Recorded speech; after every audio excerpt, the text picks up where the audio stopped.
God bless you, everybody, and thank you for joining this week's session of Reset Forever Ministries. We are in the book of Ezekiel, chapter number 29. As you know, some may know, we did chapters 27, 20, 26, 27, and 28 last week because they all fit together so well. But we're going to go ahead and jump into chapter number 29 this week. And this is a lesson in the prophecies against, and you can see the topic up there, but this is a lesson in the prophecies against Israel's enemies. So God gives a word to the prophet Ezekiel to tell the people that were enemies against them what their judgment was going to be. Now, remember, the Lord said, remember that um, He says that offenses must come, but woe to them by who those offenses come. So let's go ahead and look into this particular lesson, chapter number 29. Before we go there, of course, I'd like to ask you to share and to tag someone and definitely like and subscribe yourself as well. All right, with that, I'm going to go ahead and let's look into them. Ask you to come grab your Bible and let's go together into the 29th chapter of the book of Ezekiel.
All right, God bless you.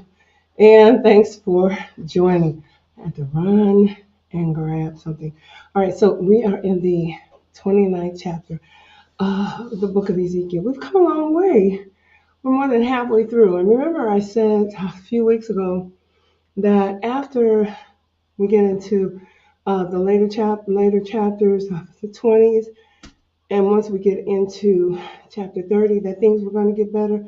Well, things are getting better. Now, they were advised, the people of God were advised that there wasn't going to be another prophecy to the people down in Judah until after the fall. So he had said everything that he needed to say, and he had made them aware of everything that was going to happen and how it was going to happen. And then he let them know, God bless you, Mother Wilson, we love you. He let them know that they were going to hear nothing else from him until after the siege. Now, in the meantime, there's other business that has to be handled. And in this case, the other business that had to be handled is God says, now let me go back and I am going to deal with the adversaries of my people because they were his people. He loved them. So that's why he's dealing with their adversaries because he loved them and everything that they had to do with anything that hurt them, they had to pay for it because they were guilty. And so the Lord is going to deal with the nations. We did see where he dealt with the Ammonites. And the Ammonites, that was when they were going down to besiege Jerusalem, or they were going down to besiege Judea. And they got to a fork in the road. If you remember that, they came to a fork in the road, and at that fork in the road, one way was to go to down to Judea or Jerusalem to destroy the people that were left there, as God had been prophesying through the years through many prophets, in many ways, in many different days, and many times. And they still rejected, but this fork in the road, one way led down there to destroy them, and the other one led to a place called Ammon, where the Ammonites lived, which were enemies of the people of God. And they had been enemies for centuries to them. So now they get to this place, and when they get there, they try to decide, and this is what really is interesting, that even though they were going to do destruction and harm to the people of God, they were asking for directive. And they were doing it according to their own personal religion. Now remember, Nebuchadnezzar was the one out front. But they were doing this by directives of their particular gods. And so they had methods. We have methods. We seek God and we wait to hear from them. But their methods were different. So they had one method to get an answer. We've heard things like in scriptures, put a fleece out. They would put a fleece out. And that was one method.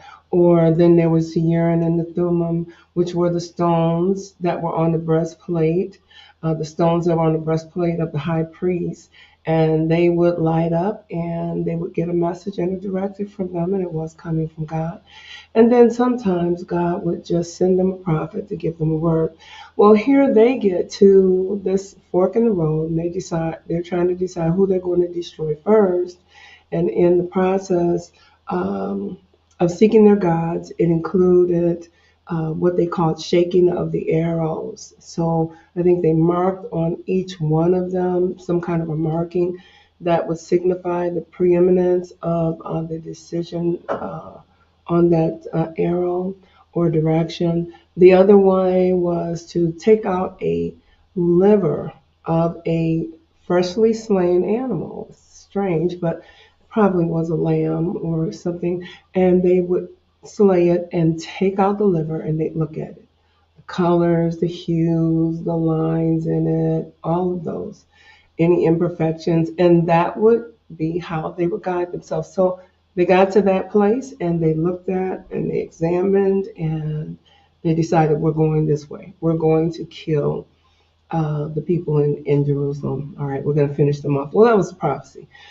All right, so that was harsh. But when they got down there, Ammon or the Ammonites were laughing at them and they were saying, good, kill them, wipe them out, take their babies and throw them against the stone. And they were horrible in the vicious, inhumane methods of murder and destruction of human beings, other human beings. It just goes to show how dark and black-hearted humanity is capable of being. But the problem with that was that God heard them. He had a problem. God heard them. Now, if there's any way you can do something or say something and God doesn't hear it, then there's a chance that you may be able to get by with it. But if he does, and we know that his eyes run to and fro throughout the earth, and we know his ear is not too heavy that he cannot hear, so he sees and he hears all things. Even the conversations and the whispered, the Bible says hand joined in hand. See, these are the things that bring people down to destruction, their pernicious ways. And it was a problem. So God had heard them laughing and even was angry with them for laughing. So last week's lesson, he dealt with the Ammonites. So while they were down there destroying the people of God, the Israelites, destroying Jerusalem, just wrecking the place, taking all the spoils of war, while they were down there doing that, the Ammonites, hey, God bless you, she Jack. And they were down there destroying and taking the blessings of or the spoils of war. And God hears them over there laughing because in their minds they had determined that whatever the Babylonians don't take, we're going to go in there and get it. So we know that they got a lot of things because God gave them the best of the best. I mean, after all, He is their God. And now, they couldn't do what was right. He couldn't get them to be what He wanted them to be, and now He's killing them. That was the word. If you look at it in the scripture, the word was aha, and everything that went behind it. And God despised what they were saying, that word. He said, because you said aha. He said, therefore, when they get finished over here, what they're doing right here, they're coming and they're going to do the same thing to you. All right. Now, that is actually what happened. So when they got finished pillaging and plundering the land of Jerusalem and burning it down, and they took as much as they could uh, for the spoils of war, then they went down and they destroyed the Ammonites. Now, that is the first part. The second part of the lesson, because remember, we went through three chapters, and he talked extensively about a city called Tyre. And you may see it in the Bible as Tyre. It's pronounced tire, just like a tire on a car. But some people look at it and think that it's Tyre. But Tyre was another one of the cities that hated Jerusalem. And while they were going down to destroy Jerusalem, and they found out that Jerusalem was being wiped out, they said, aha, there, now we can get in, because Jerusalem was a place where people would go in and bring their wares, and they had great trade, commerce there in Jerusalem. So some of the most beautiful fabrics and stones and gems, and some of the most beautiful, like ivory and uh, purple, which was a very expensive fabric, and just all the luxuries and all the opulence that you could want. Those were the things that were being traded in their harbor. But the problem with Tyre, or where Tyre looks at this, instead of seeing it as a tragedy, they saw it as something that they could benefit by. So they said, aha, now we can go down there, and all of that business that they used to get, that we got some of it, but they got, probably the lion's share, let's say. And now that business is going to come to us. We are going to benefit by their demise. That was the cardinal sin. You never look for benefit or pleasure in someone else's demise. And so we read the definition of the word laugh, and God told them, because you laughed. But we read the definition of the word laugh, and I'm going to put that back up. We thank God for being able to even be, numbered among those that are blessed by the hand of God. But now here is what I wanted to read to you. Um, okay, it is going to be a definition that I got out of. Okay, ay, ay, ay. Okay. Okay, that one is one of them. Oh, this is the one I wanted to show you. All right, so let's go here and let's just read it and start off with this and set the table, because now he's dealing with another nation.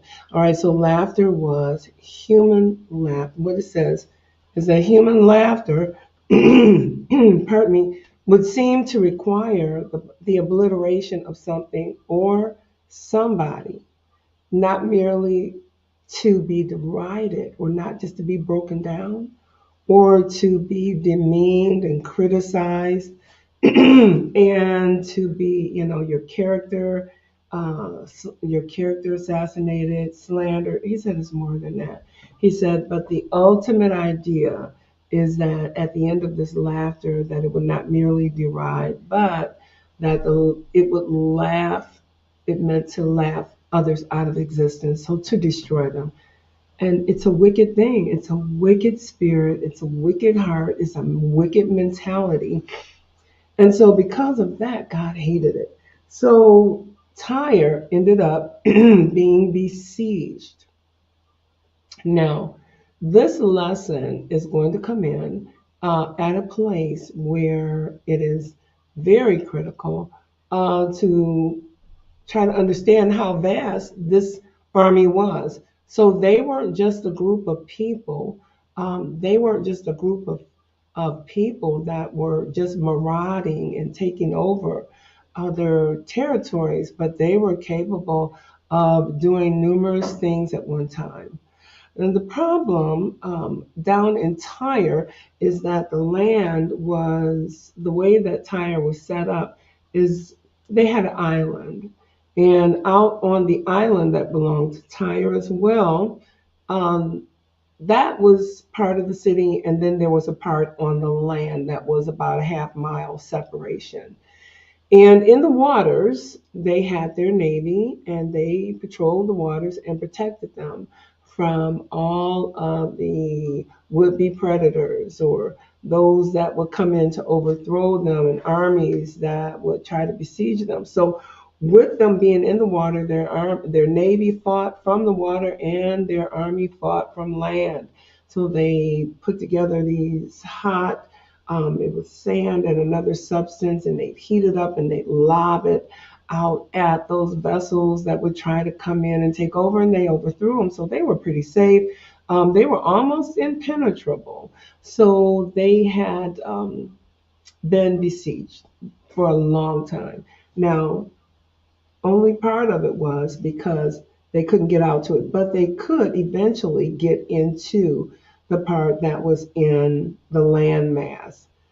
The part that was out in the water was a problem because they could not overcome or overthrow their navy. So now that part of Tyre is still standing.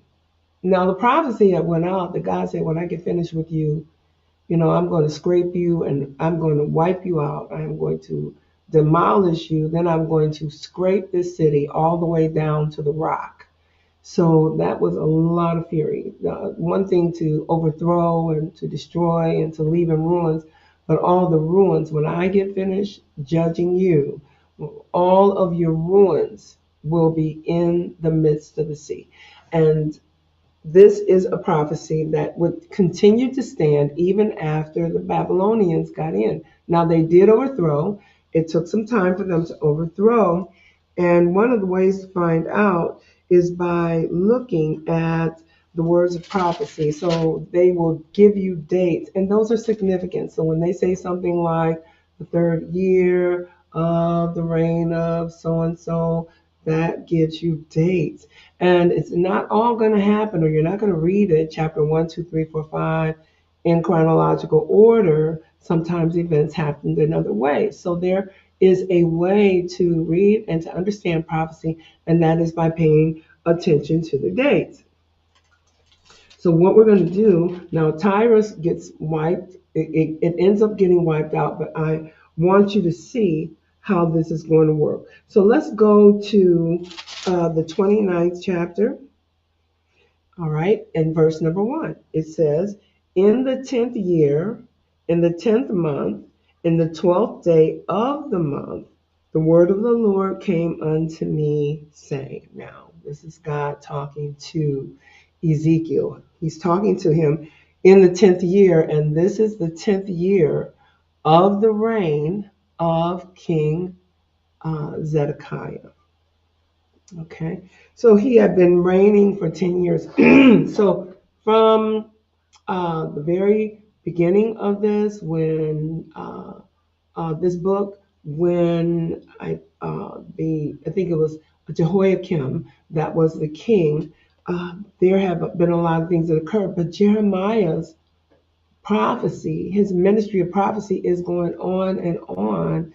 And now he's in his first decade, and Jerusalem has not been wiped out yet, but the prophecy had gone. Now in the 29th chapter, we're finding that God had already went out, sent the Babylonians, because, and I didn't mention that, but in that 28th chapter, he said to let them know, Jeremiah, go ahead and mark the calendar because today is the day. Everything I told you was going to happen, it all starts today. So you're rising up, you're waking up, you're getting ready for your day. Just know that before the sun goes down today, the Babylonians will have come in and they will have besieged or surrounded the city.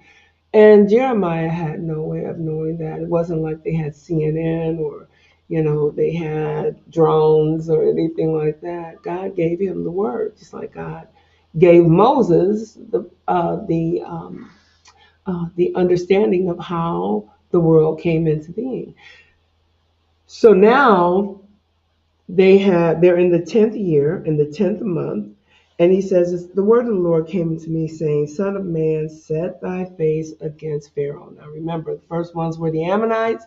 The second ones he deals with are those of Tyre. So these are two nations that were enemies of God. And while God is setting up and while he's using Nebuchadnezzar, king of Babylon, as his own personal instrument to carry this out, he is now going out to deal with their enemies. Well, they had problems with that. Why would you use Babylon to destroy those Babylonians? They have all kinds of guns. They curse you. They destroy others. They're wicked. They're ruthless. I mean, I know this is the prophecy of Habakkuk. I know we're not the most perfect people. I know that we have fallen short and we have blatantly, at times, which many people won't say, just in blatant, outright rebellion against God. And so, why would you use them? We're not as bad as them. So, you're going to send them down here because he knew they were treacherous and he knew that they were vicious in their doings. And so God tells Habakkuk, he said, listen, he said, it's going to happen. I'm going to go ahead and put it in just a more modern vernacular. It's going to happen. So don't get lifted up. If your heart is lifted up, you feel that you're too righteous to be destroyed by my methods, then you're lifted up. He said, but the just shall live by faith. So you're going to have to believe me that what I'm doing, and I'm going somewhere with this, and I'm going to do something, I'm going to do a work, and I need for you to continue to worship. And so, of course, if you read Habakkuk, he gains a lot of encouragement.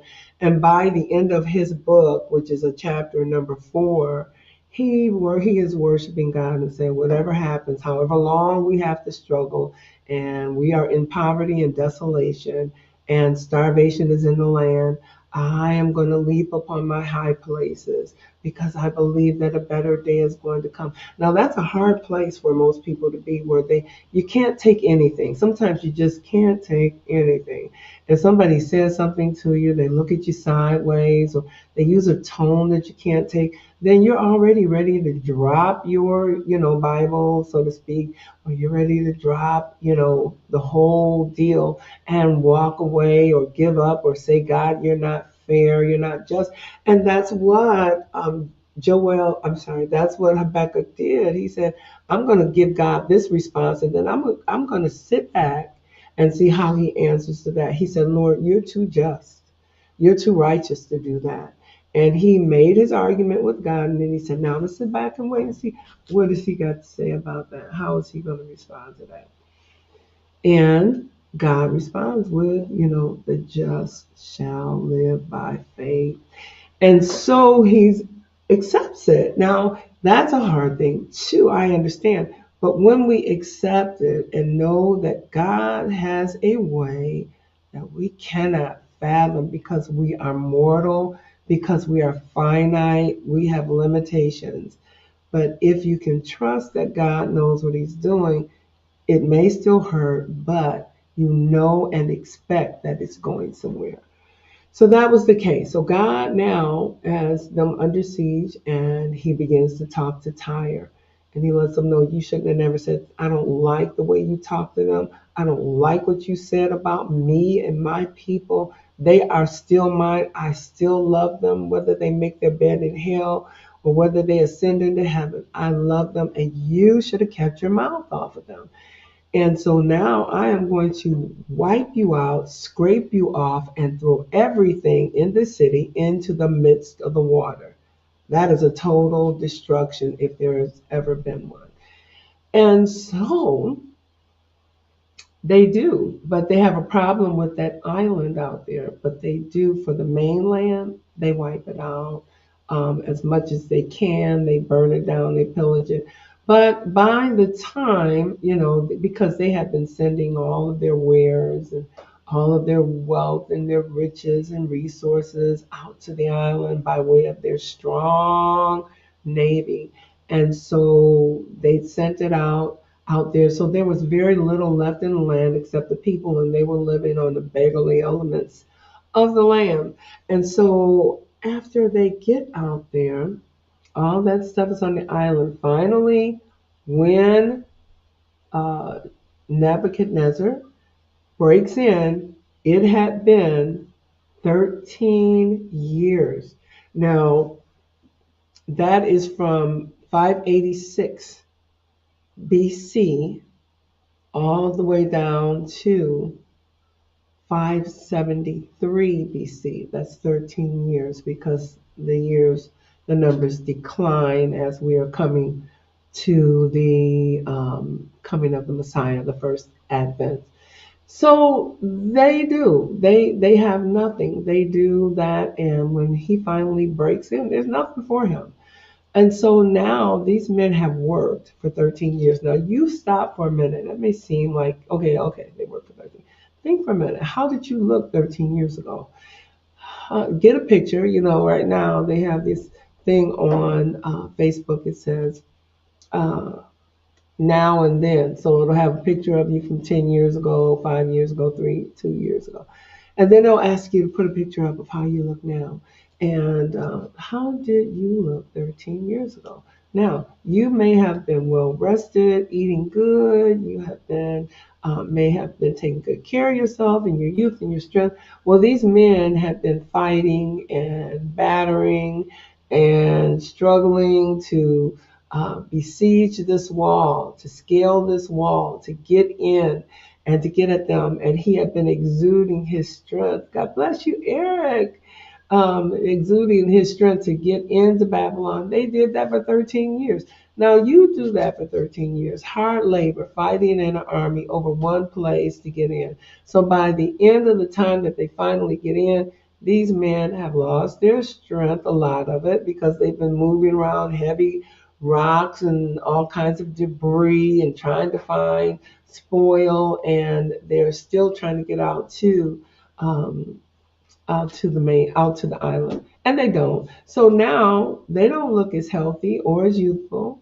They probably weren't as strong. They probably lost some of their hair. They probably had lost some of their muscle mass. Maybe not the muscle because they were still using it, but they didn't look like the men they had looked for 13 years prior when this fight began.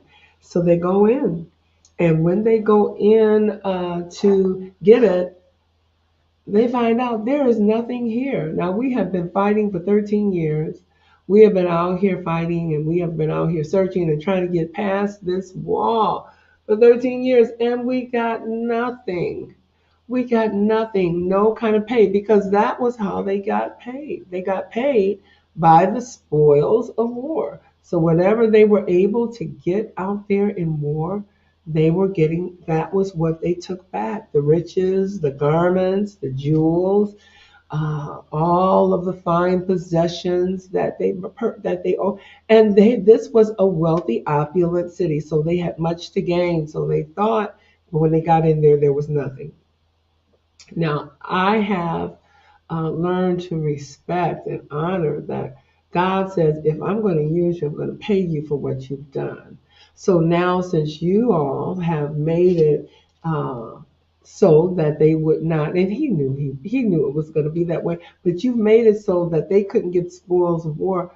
We're going to get them paid, and what we're going to do is we're going to go down to Egypt, where they are wealthy and strong and well endowed with many, many riches and beauty, beautiful things. Now, Egypt wasn't just any old place, and this is what the lesson is taking us to.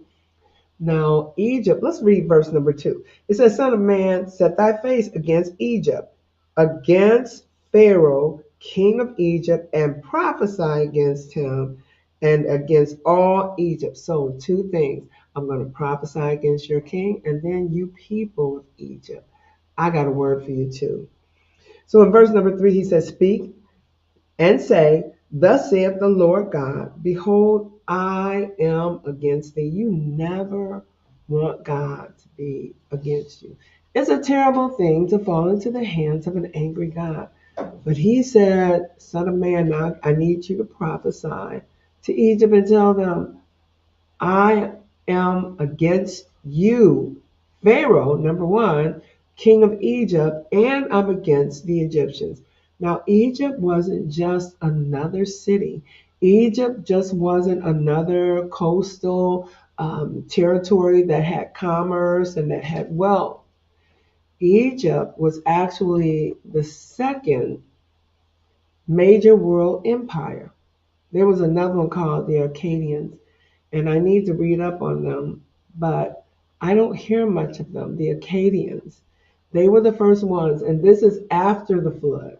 So all the things that happened after the flood, the Akkadians were the first ones. The Akkadians were the first major world empire. The second one was the Egyptians. Now, these men were brilliant, and to this day, Egypt and many parts of Africa, you will find that there is tremendous intellect, brilliance, ingenuity, creativity, authority. They were wealthy, they had kings, they had princesses and princes.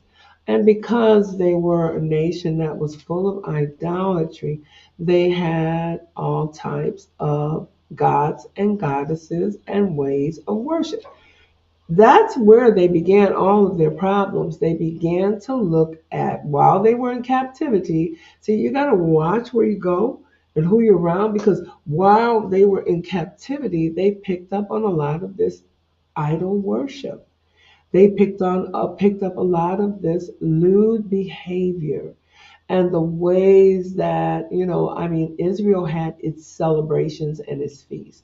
They began to look at the way that they celebrated in Egypt and the way that they extolled their gods and how they carried out their ceremonies. And some of them began to like it and to even envy it and desire it and to go after it. That's why I look at that and I say, you know, to this day, people have all kinds of gods. To this day, you can go on Amazon and buy some of these gods that they worship. Not only there, but up in Ephesus, Diana of Ephesus, and a lot of other things, because some of those things have never fallen off the radar with them. And so they got in trouble. They got to be like the Egyptians. They brought some of their Egyptian ways into their land. And that's what got Israel in trouble. You brought in these gods, you brought in this worship, you brought in this behavior. You brought in this offering your children into the fire up to your God. You began to worship the God of the sun. You started worshiping the God of the moon and the stars. And you worship the God of the water. If you go into even Roman and Greek mythology, you'll find out that they had gods for everything. Fertility gods, gods of agriculture. They had a lot of things going on. So good that you're on, Pastor Tracy. God love you, and I do too. We find out that they were enamored with all this, and they got into all this. And so now that God says, Son of man, go and tell Egypt, I have a problem with you. and tell the Egyptians, I am against you. Now, my father used to say this when we were young. He said, don't do anything else. That if I tell you to do something, you do it. And if I have to get on you, I'm going to get on you for old and new. I remember those words so clearly. And what God is going to do is get on them for old and new. He's going to get on them for the influences that they had, and He's going to get on them for the things that they're doing. Now that they hear that the people of God are under siege and that they are in trouble with God, they also God had a problem with them because Egypt was a strong power. Again, they were the major empire at the time. And you know, all through the Bible, we hear about how they keep going to Egypt for help and going, instead of coming to me, God had a problem. Don't go to nobody else when I'm here. God bless you too, woman of God. And, you know, until he was angry with that. So Egypt, now that you are giving of all of you present yourself. So now the Babylonians are coming to get my people, and they reach out to you. You need to hear this. They reach out to you and say, help us, please, because the king of Babylon, even Nebuchadnezzar himself, is coming after us, and we are in so much trouble. Please come down here and help us defeat the king of Babylon. Well, he agrees to come. So when he agrees to come, that was their hope. You know, it's like somebody says, okay, don't worry. If they're going to come to you, they got to get through me. We are going to be there for you. And so now they're besieged, meaning their city was surrounded by Babylonians. And so the Egyptian army was, we're ghosting you because we're not coming down there. We're not doing that. And they're in there trembling and they're terrified. And so God says to them, this is what I have to say to you about not keeping your word. So verse number 4, he says, but I will put hooks in thy jaws. You know what? Let's back up because this verse before I said, what did he say? Verse number 3 says, speak and say, thus saith the Lord God, I am against you, Pharaoh, king of Egypt, and the great dragon that lieth in the midst of the rivers, which has said, my river is mine own, and I made it for myself. With the great river, this is crazy. I just tell you, when you start getting lifted up in yourself, there's no limits to what the devil will tell you how great you are. So what he did, he became great and he knew he was great. And what he did was started looking at everything. I made this, like Nebuchadnezzar. I made great Babylon. Oh, this is beautiful. All my hanging gardens and all the gold and all the beautiful pillars. I did this. Taking credit, getting lifted up. A haughty spirit, pride that goes before destruction, and the haughty spirit that goes before the fall. This is what was happening to him. Now, here with this one, you know, he says this, and I wouldn't believe it except I'm reading it in the Bible. He said, Pharaoh, king of Egypt, the great dragon that lieth in the midst of the river. He's referring to him. He's saying, you're like the great dragon that lies in the midst of the river. And then a lot of times we would look at that word dragon because we want to know, what is this animal? What is this reptile? How does it look? And how does it differ from anything we've ever seen? And he's referring to, when you do your research, he's referring to some of those huge crocodiles that are in the Nile River, because that's the river he's referring to. He's in Egypt. The great river there is the Nile River. Well, this Pharaoh starts saying things like, I made that river. That's my river. I made it. So, they also, just to add to that, they also would get so lifted up in themselves until they would say they were gods. And many of them would demand worship from the people. So this is what's happening. God had heard all of this, and this was now time to deal with it. He said, you great monster, you dragon, in the midst of the rivers, which said, the river is mine, I made it. Now he's mocking back at him. You said you made that river. You so great in your own mind.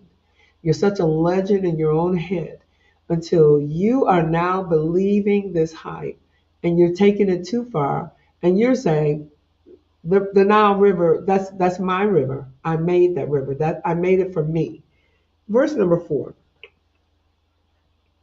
But I will put hooks in thy jaws, and I will cause the fish of the river to stick into thy scales, and I will bring thee up out of the midst of the river, and all the fish of the river shall stick to thy scales. Now, that's just kind of furthering the metaphor how those alligators and crocodiles, they would go through the midst of the sea, and it wasn't like it was just clean pristine water, but and that their crocodile skin was as smooth and easy to go over like a new pair of crocodiles or alligator shoes, but it was sticky and it had spikes in it. So he's so big that as he's lumbering and going, these little wildlife creatures would actually append to the outside of their bodies.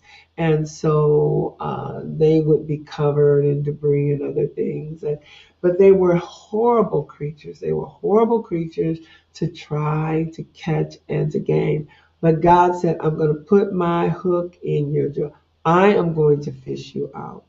So one of the commentators said that the way they would catch sometimes and lure these alligators was to throw a pig in on a hook.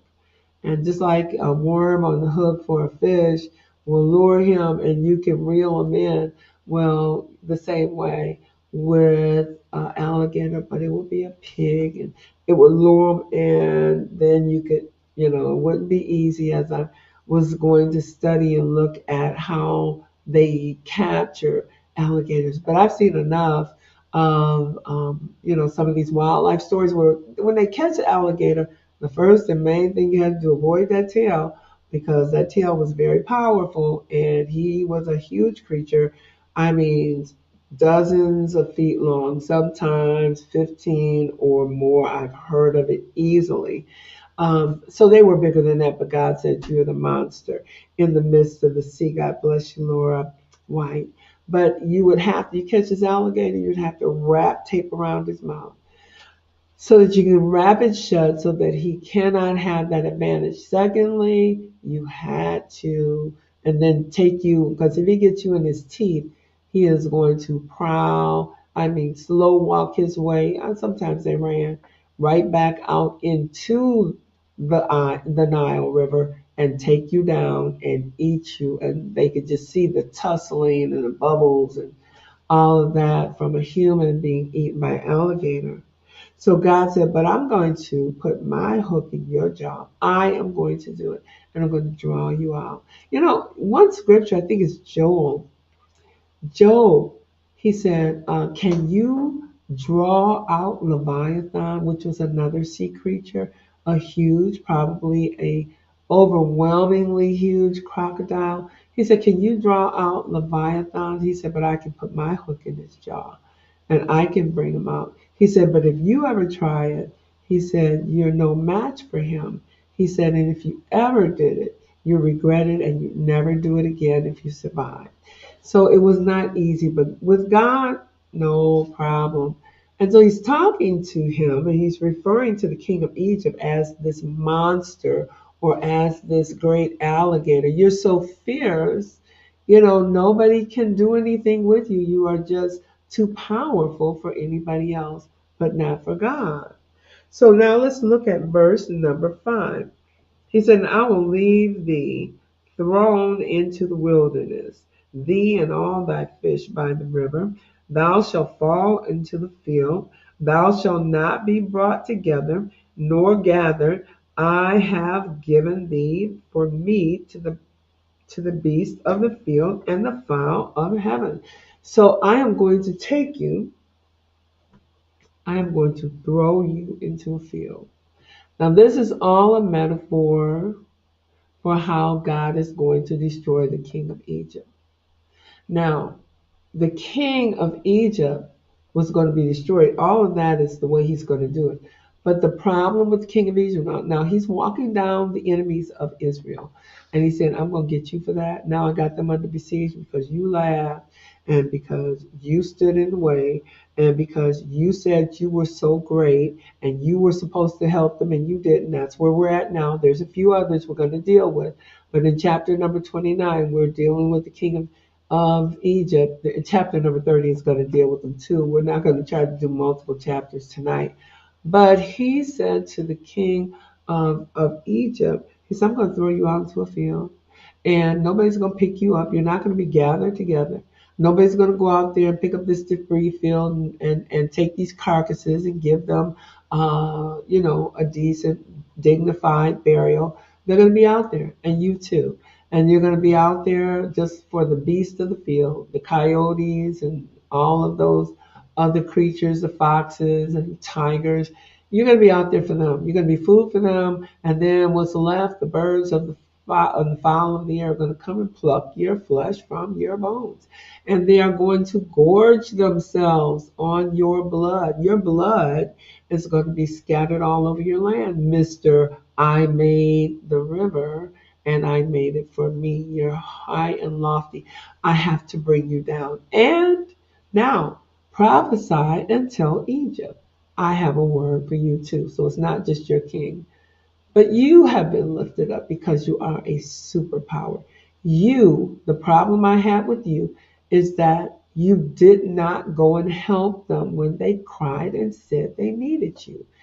Israel said they needed you, and you told them you were going to come, and you lied to them. You didn't show up.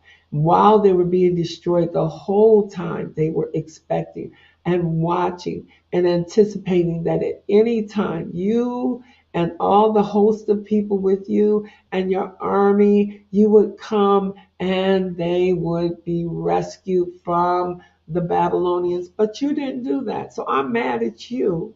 Not that you can fight against me and win, but you told them you were going to come. So to lean on somebody, he's spoken of as a reed. And I'm going to put another metaphor on it if you'll let me. But that is the controversy that God has with Egypt. It's heavy. And he didn't like it, even though they were under judgment that they deserved. I don't like you. I don't like what you do. I don't like your ways. They are detestable. They make me angry. So I'm just going to throw your bodies all out in the field. Your blood's going to be everywhere. And then the beasts of the field are just going to devour you. You are going to diminish. And then all the birds of the fowl in the air. And in addition to that, Mr. Superpower, I'm going to downgrade you. So I was reading something online today, and it was all about, this is, Black History Month. And there was something there saying, well, we owned this and we were great. We were engineers, we were artificers, we were a military force. We had riches. We were great. We had goddesses and gods and princesses and kings. And we had beauty and we had wealth. We had artworks and we had ironworks and we had many things that we had sculpted and made. There was beauty and there was wealth and there were treasures there. And someone asked the question in the chat line or in the comment line, and they said, well, if we were so great, then how did we lose our greatness? Well, my response was, you can read about it in the 29th chapter of Ezekiel, when they got lifted up or when they failed. God had said how he was going to deal with them, But at the end of that, he was going to downgrade them from being a world power to being a less significant and a less authoritative nation. So that is how the change occurred in Africa. The greatness and the prominence began to come down, not totally by attack on the outside, but some of the attitudes and the arrogance and the things that God despises. And God said, I'm going to destroy you and I'm going to downgrade you. And you'll never be what you were before. And that stands true to this day. God bless you, Maggie. That stands true to this day. If you want to know history, get in the Bible. It will tell you a lot of things that occurred and why things changed hands. I can tell you this. A lot of the places that are under attack right now, and a lot of political things that are going on over even in the Middle East, where there are other territories and properties that were given to the children of Israel as Israel himself um, uh, Jacob began to prophesy to his children, you get this land, you get that land, and you get that land, that's yours. And so people, and I was one of them that said, well, God gave it to them, and that's that. But look at what God says. I'm going to downgrade you, and guess what else? The heathen is going to live in your land. So it's happening right now. So people that weren't granted that land because of what you've done, you have forfeited. And so now a lot of the wars that are going on because of territories. People want territories, especially when you get into places like Africa, because you have natural resources. You have gold, you have the diamond mines, you have the oil, you have various stones that are there. It is very beautiful. And um, there are veins there, the land that you can dig, the gold of Ophir, I think. And it talks about it in Job. He even talks about it. So there's a lot there. Now, the other countries, what they would do while they were a superpower and while they were great merchants, artificers, and agriculturalists, and creative, and artworks, they came down there to see what they had, what is going on in Africa. So they went down there to see what they had. They looked it over. They liked it. So what they would do is just destroy them, kill them, and take that and those beautiful works of art and those beautiful things and those treasures, and they take them. So plundering is nothing new. So Egypt, they were your people, or the people, my people, were being plundered, and they asked you to bring your army and help them. You didn't. I got a problem. I'm going to kill you. And all of you Egyptians, you're going to be less than you've ever been. All right, so let's go to verse number 6. And all the inhabitants of Egypt shall know that I am the Lord, because they have been a staff of a reed in the house of Egypt. And that's saying the staff, pardon me, when they got ready, when they were in need, you need a staff. Let's just look at it more like a crutch. Or like when people get weaker and elders, and there may be joint pain, or there may be weakness, or they may be a little bit unsteady, so they may need for stability a cane, or they may need a walker or crutches, depending on what's going on. He said, and they needed you because they were unstable. They needed something that was reliable to hold them up, to keep them from being torn down, and it was you. So when they grabbed onto you, and you said, yes, I'll come and we'll help you fight the Babylonians. When they grabbed onto you and they held onto you, you, you withdrew. And they fell and they were in great horror. And they were injured by you not coming. So all of these things, and history does repeat itself. And what has been, as Songs of Solomon said, what has been shall be. I think it's Proverbs. So now this whole thing, pardon me, You were like a reed, and they leaned on you, and they took hold of you by the hand, and you did break and rend their shoulders. So it's like if someone grabbed onto your arm and said, "Oh, help me, I'm falling," and you snatch away from them. They may receive some kind of injury because you withdrew from them in such a harsh way, and they were vulnerable, and now the shoulders out of joint. But listen to what God says. So your ways, your evil, it's just it repulses me that this is the kind of a person that you are. Pardon me. 7 says, when they took hold of, no, verse number 8. Therefore, thus saith the Lord God, behold, I will bring a sword upon thee and cut off man and beast. So I'm coming down there. You didn't come and help them. So I'm coming down there and I'm killing man and beast. Verse number 8, out of these. So there's going to be a great slaughter in your land, just like you knew they were getting slaughtered back there and you didn't help. Verse number 9, in the land of Egypt shall be desolate and waste, and they shall know that I am the Lord, because he hath said, the river is mine, I made it. So when I get finished dealing with you, you will know that I am God. You're not God, you're a man. You will know that the prophet spoke the words of God. When all of my judgments have run their course, there'll be no questions that God is God, and beside Him there is no other. And He said that the end of verse number 9, because all this, in addition to your, in unfaithfulness and not being reliable, because you, being a man, said that I made the Nile River. I made it for myself. Yes. And Ecclesiastes, I'm going to turn there. 9 and is that 1 and 9? I'm going to go ahead and read that. Pardon me.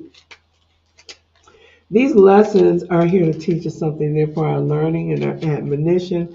You can't go wrong when you read the scriptures. When you abide by the scriptures, what the scripture says, because there's no failure in the word of God. So chapter number 1, verse number 9, I'm going to go ahead and read it. Thank you, Pastor Tracy.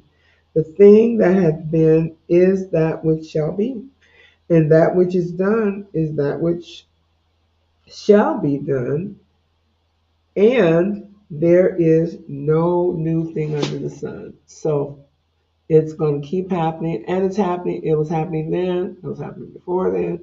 It's happening now. All right. So now back in the 11th, in verse number 10, it says, behold, therefore I am against thee. I am against thy rivers. I will make the land of Egypt utterly waste and desolate. That was another question that came up on the site. Well, why does it look like it does? Egypt, how come it's not as lush and beautiful? And I'm certain that in current days, I flew over it. I knew I was over the Delta when I was going Pakistan, and I knew that I could see where the Nile River was, the Red Sea. I could see the Sinai Peninsula. I could see all that. But so I know it's pretty beautiful up close. But it's not what it was. Remember, when God created the world, it was all form and void, and darkness was upon the face of the deep. But when God finished His work, He said, it was good and very good. So I know that was beautiful. But look at what He says here in verse number 10, because they said, how did it look at it? It doesn't even look the same. In verse number 10, He said, I'm going to be against thee and against thy rivers, and I will make thy land utterly waste and desolate, from the tower of Serene unto the border of Ethiopia.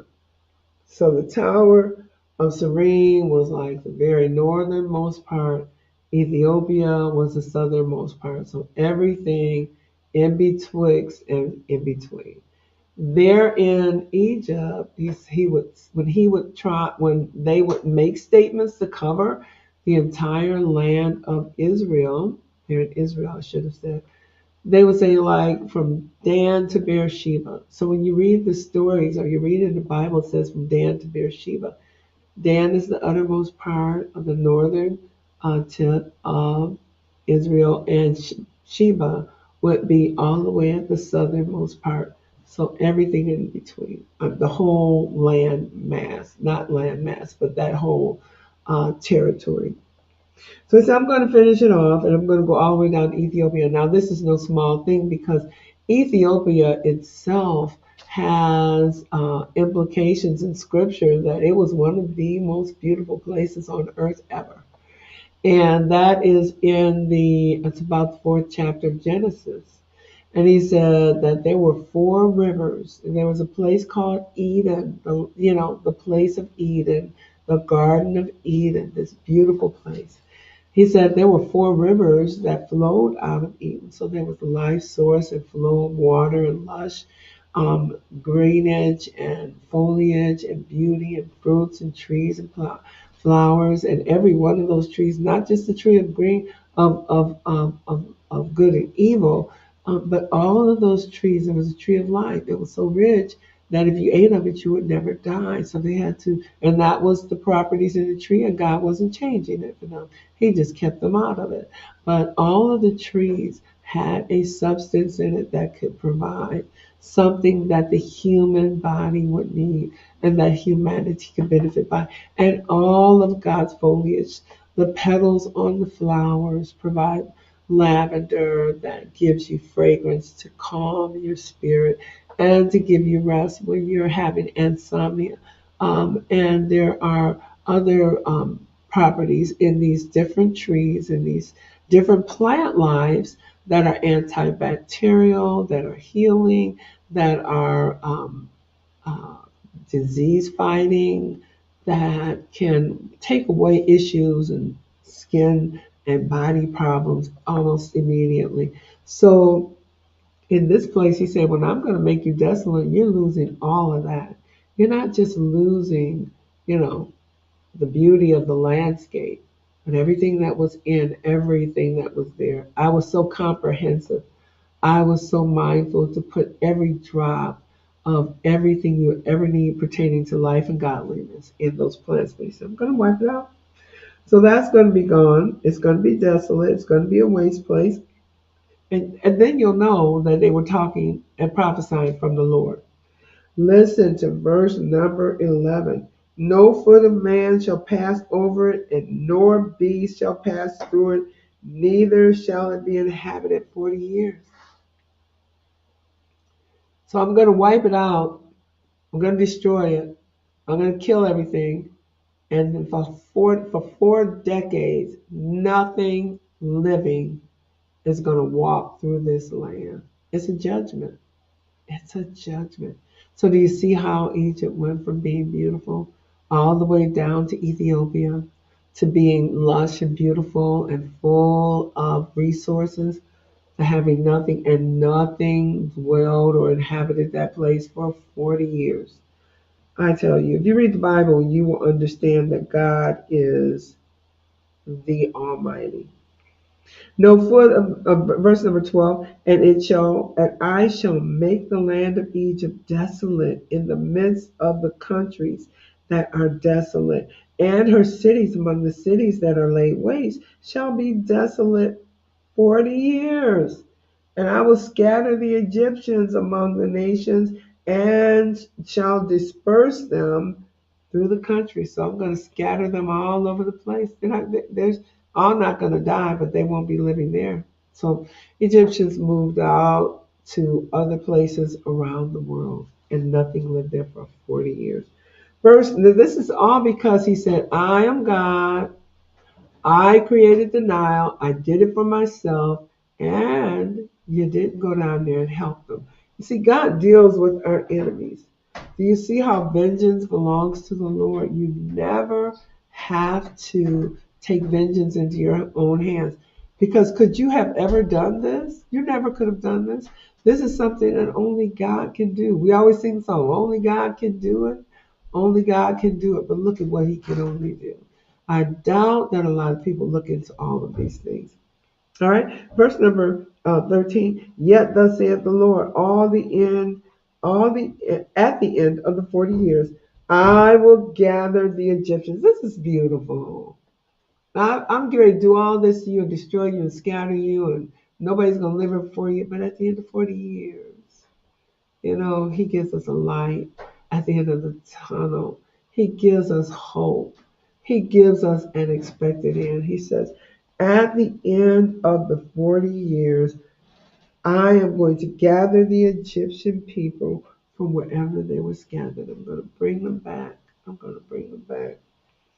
And I will bring them again the captivity of Egypt, and will cause them return into the land of Pathros and the land of their inhabitants, and they shall be there a base company, a kingdom. That is the downgrade. I'll gather them back, but they're going to go into Pathros and they're going to be a base company. So you've lost um, you've lost your leverage, you've lost your dominion, and you're not only going to be downgraded, but you're going to be base. That means now you're at the bottom, okay? But I gathered you together. You did your 40 years.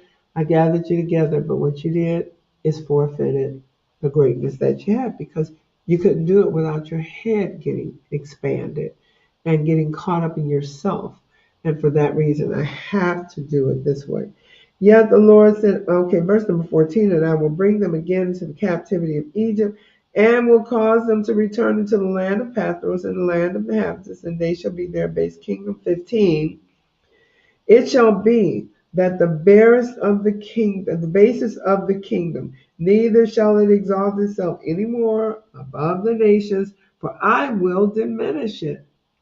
You I would say he's telling them no matter what you do or how you try or how you get together and meet and how you try to figure out ways to get up higher or to regain your strength, he said, even though you do that, it's not going to work because I'm going to diminish you and they shall no more rule over the nation. So that's the end of your world empire. And they did try to make comebacks. It never worked. 16, and we're almost done. 16, and it shall be no more the confidence of the house of Israel, which bringeth their iniquity to remembrance, when they shall look after them, but they shall know that I am the Lord. You will know that a prophet's been in town, you will know that I have spoke, and you will know that I am the God that killeth and maketh life. And it shall come to pass in the 7th and 20th year, in the first month of, okay, now, this is another time. The 7th and 20th year, okay. Remember I said reading prophecy, pay attention to the dates. So now what we read first at the beginning of chapter 29 was occurring in verse number 1. It said in the 10th year, the 10th month, and the 12th day of the month, 10th year of the reign of King Zedekiah. 10 years. All right, now he finishes telling them about what he's going to do to Egypt. But now he's saying, okay, now that I've gotten that clear, verse number 17 in the same chapter is now a big jump. Because now he said it came to pass in the 7th and 20th year, in the first day of the month of the word of the Lord came to me saying. So from the 10th year to the 27th year, 17-year gap. A lot happens. So by this time, Tyrus has been besieged because that was a 13-year situation. I could take you to Jeremiah and 39 and 2. I could take you to 2 Kings 25, and we can look at that. But this was, when we opened this chapter, when he began to deal with Egypt, he was in the 10th year. Now he's in the 27th year. So there's a 17-year gap. What had happened at Tyrus happened. What had happened in Jerusalem has happened, the besieged. And now another warning is coming to them, another edict. Listen to what he says. So now in the 27th year, in the 27th year, in the first month, in the first day of the month, the word of the Lord came to me, saying, Son of man, Nebuchadnezzar, king of Babylon, caused the army to serve a great service against Tyrus. Remember Tyrus? And they got in there and they didn't get any spoil. And those people had worked 13 years, but he was God's servant. And God's like, okay, I got some unfinished business in Egypt. And because of your attitude, I'm going to do what I'm going to do with you and all of your merchandise. He said, in their service against Tyrus, every head was made bald and every shoulder was peeled, meaning they had worked, meaning they had labored themselves into where it was physically taking a toll on them. Their hair had lost over the years and the work that they were putting into it. They probably weren't getting the proper nutrition, stay healthy and wholesome, looking like they did 13 years before. But he picks up. He says every head was while they were fighting against Cyrus, while they were doing service unto me, they were my servants, everybody's head became bald and their shoulders peeled because they put their shoulders to the grindstone and their bodies were wreaking havoc, and they were just being taxed physically. He said, yet had no wages nor army for Tyrus for the service that they had served against it. Now, they didn't get nothing because when they got in there, if you remember when I told you earlier, they got in there was nothing there. So to take the spoils of war, they didn't have nothing. That was their pay. So God says, here's how I'm going to remedy that. Therefore, thus saith the Lord God, behold, I will give the land of Egypt unto Nebuchadnezzar, king of Babylon, and he shall take her multitude and take her spoil and take her prey, and it shall be their wages for their army. This is how I'm going to pay them. They're going to take your stuff, and they're going to get it as pay for what they did down in Tyre, since they didn't get anything in Tyre. Verse 20, and I have given him the land of Egypt. So now he's a superpower.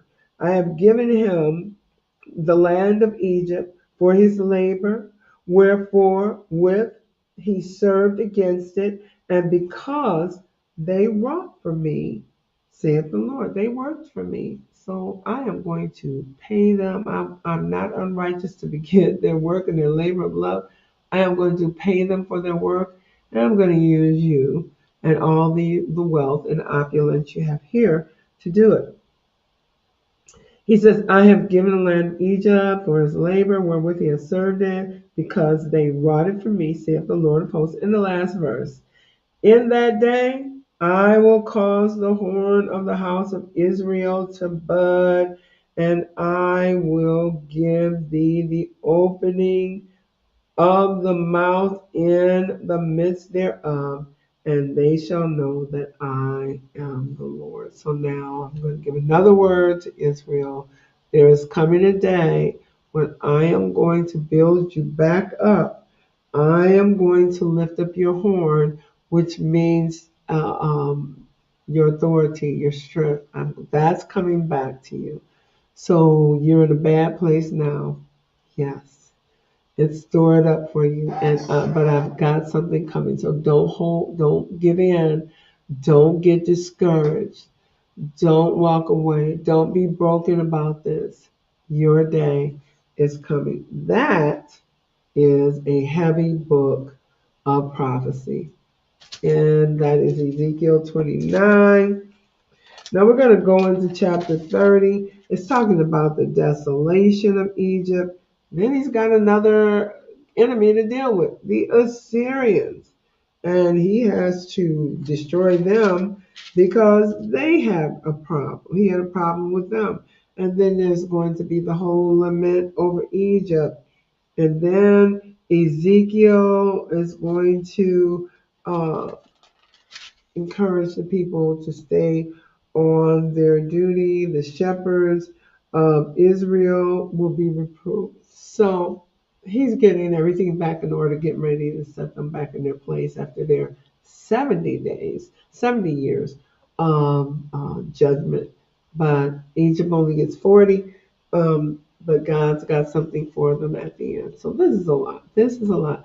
I thank those of you who have been strong enough and encouraged enough and determined enough to follow all of this, because you don't generally hear about the book of Ezekiel in these particular prophecies.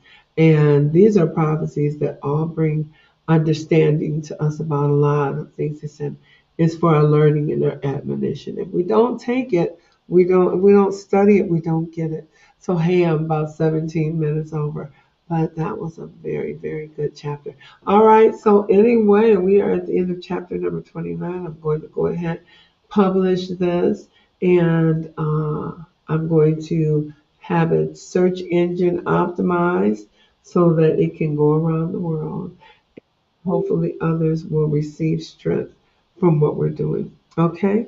All right, well, with that in mind, I am going to say thank you for joining us on this beautiful, well, it was cold. I got blessed to be on a 3-day work week. So I am able now to give my time and study and get rest for my body as I'm fighting this lupus. And believe me, I'm having my ups and downs, but it's cyclical. It's just not going as far up into the depths.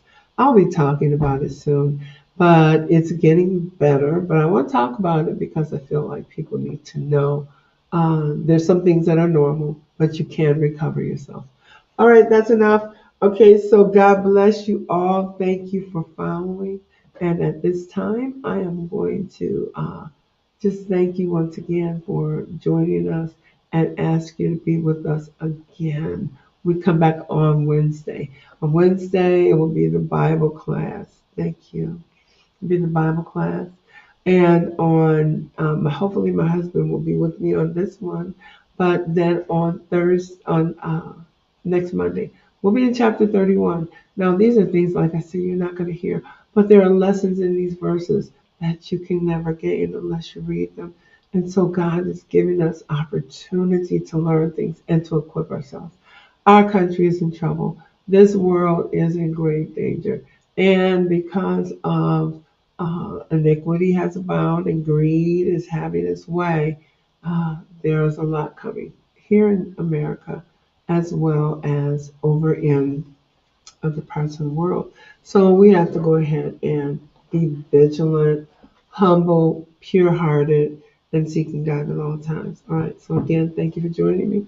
God bless you. God keep you. And God have mercy on you all. And we'll see you Wednesday, and then we'll see you again next Monday for chapter 30. Love you all in Jesus.